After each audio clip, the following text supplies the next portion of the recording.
Showbiz News.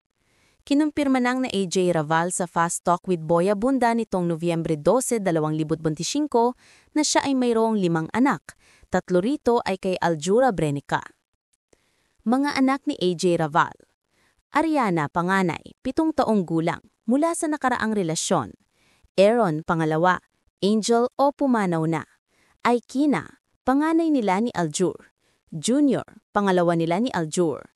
Abraham, bunso nila ni Aljur. Ayon sa kanyang pahayag sa Fast Talk, nagsimula ang kanilang pagliligawan sa kanilang shooting ng pinagsamahang nilang pelikula na may titulong ni Risa noong 2022. Ngunit ang shooting ng pelikulang ni Risa ay nagsimula noong unang bahagi ng taong 2021, habang ang kumpirmasyon ng hiwalayan nila Aljur at Kylie ay noong Hulyo 2021.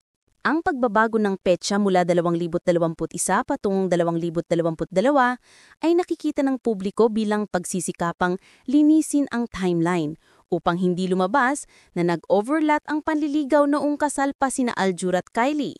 Pahayag ni Kylie Padilla. Bilang tugon sa pag-aamin ni AJ, nagbigay ng maikling pahayag si Kylie na nagpapahiwatig ng kanyang kaalaman at pagtanggap. Ito lang po comment ko para matapos na.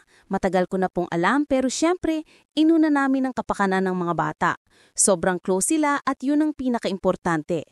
Happy that now, di na kailangan magtago. Proud of you, peace all around. Sana matapos na ang drama.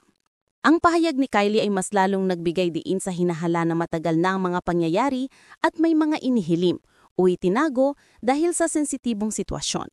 Para sa mas marami pang updated na balita at impormasyon tungkol sa showbiz, politika at iba pa, huwag kalimutang mag-subscribe sa aming channel para manatiling updated sa mga trending news.